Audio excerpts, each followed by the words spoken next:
Hi and welcome to ECCB Connects. This is a production of the Eastern Caribbean Central Bank designed to share with you who we are, what we do, and how we serve you. Illicit finance, organized crime, and misuse of emerging technologies threaten the stability of economies and the rule of law.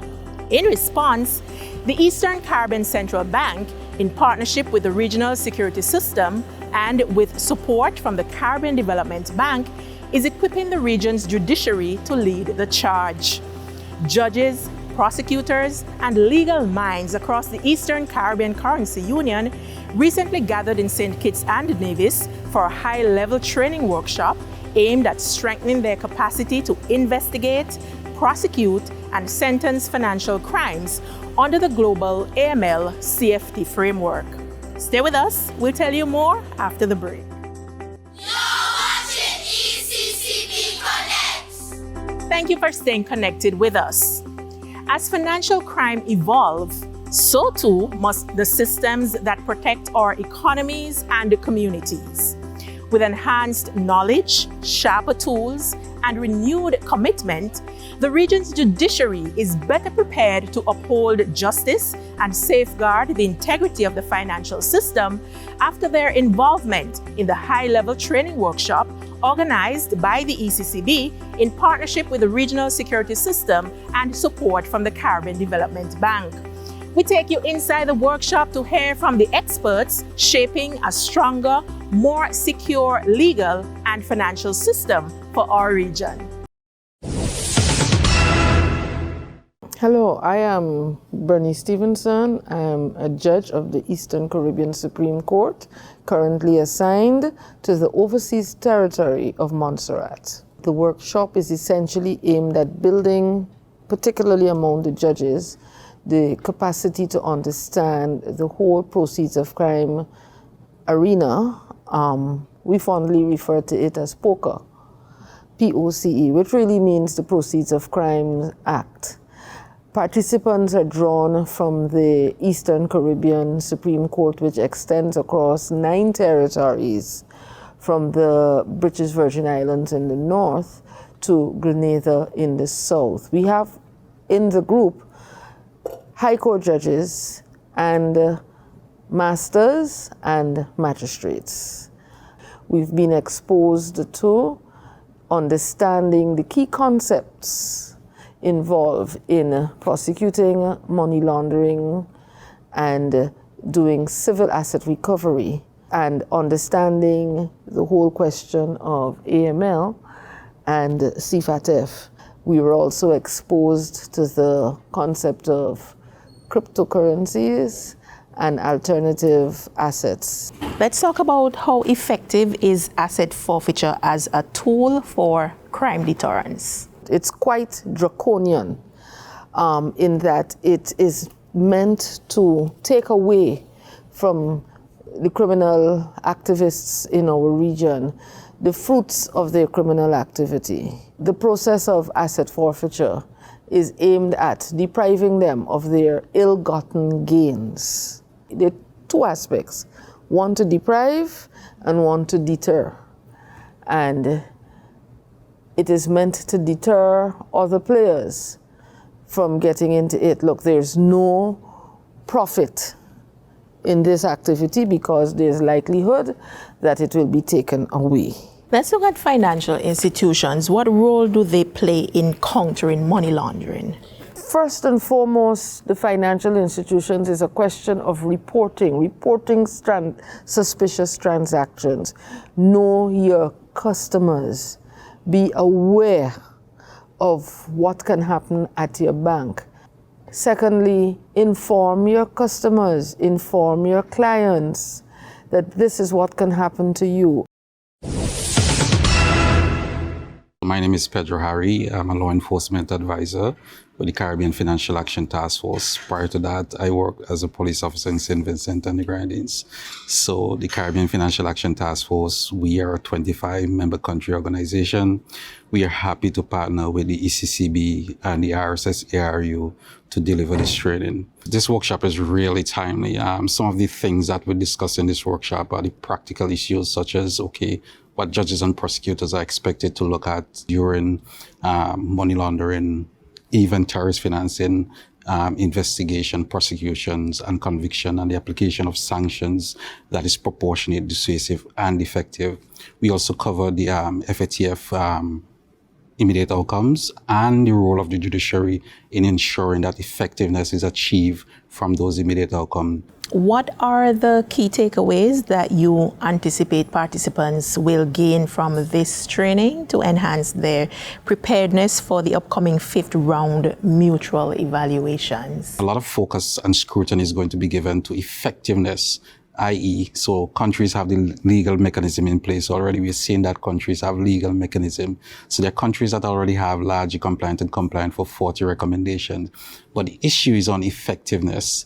So it is important that we train our judges and our magistrates who deals with money laundering cases in court and also targeted financial sanctions so that they can be a part of the process. How can this training assist with greater financial inclusion in our region? So part of the 5th round will be a lot of focus on financial inclusion as well. And this is where the FATF would have revised recommendation 1 that speaks to risk and coordination, on also recommendation 10 that speaks to customer due diligence.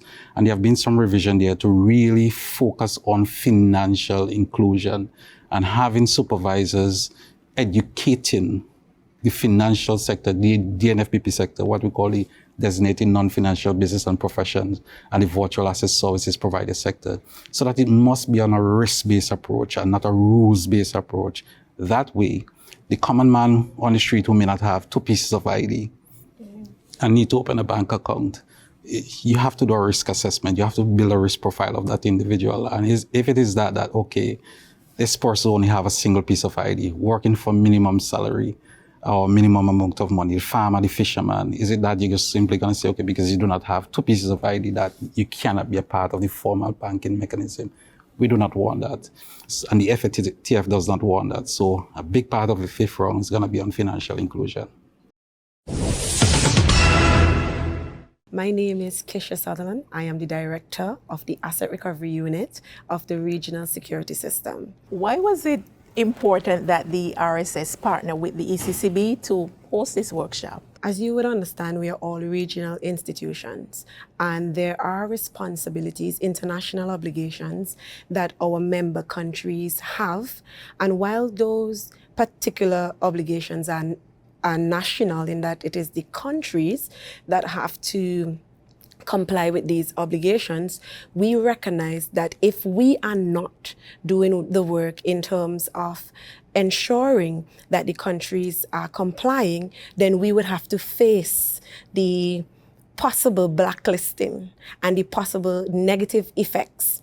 And so in recognizing that, and the ECCB doing its examinations and understanding that the member state, there were certain gaps in the member states, understanding that, yes, AML CFT is a process, and while you are focusing on particular stakeholders, there were some of the stakeholders who affected the results that were not included. And what are your impressions of the workshop in terms of the information shared and what it has been able to achieve? Well, I must say, in terms of this particular workshop, before I even go further, that I would like to, well, one, thank the ECCB for recognizing the importance of this work for the judiciary, and for us to ensure that we are not just focusing primarily on the investigators and the prosecutors and the regulators, but we are also focusing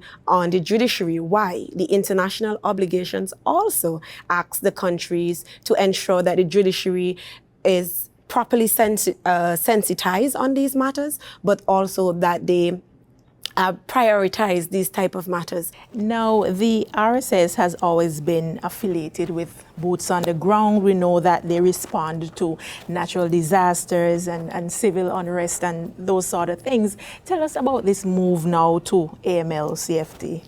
If we are thinking about national security, we cannot just limit ourselves to the traditional areas of national security.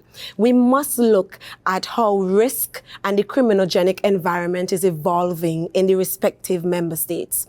And as we saw that the mutual evaluations that were being done in the respective member states were outlining different gaps, they were showing different issues that member states have, that start becoming a national security issue, because you have countries that are being blacklisted. And then the common person, the common man, is not able to interact with the financial system in the way that they should. This affects our countries in terms of retarding, I would say, economic development, as well as in terms of social development. And so the RSS recognized the need, therefore, to involve itself in helping the member states with filling these gaps and ensuring that we are able to present our countries in the best light before the global system and strengthening their financial integrity as well as their overall financial system. And now for this week's financial tip. Plan how much you need to spend before leaving home to go shopping. We've come to the end of this week's episode of ECCB Connects. We heard from some of the participants who comprised legal minds from across the region who were engaged in a high-level training workshop and are now better equipped to continue the region's fight against money laundering, terrorist financing, and the forces that threaten development. Thank you for watching. Remember to join us again next week when we will be back with another presentation from the ECCB as we continue to share with you who we are, what we do, and how we serve you.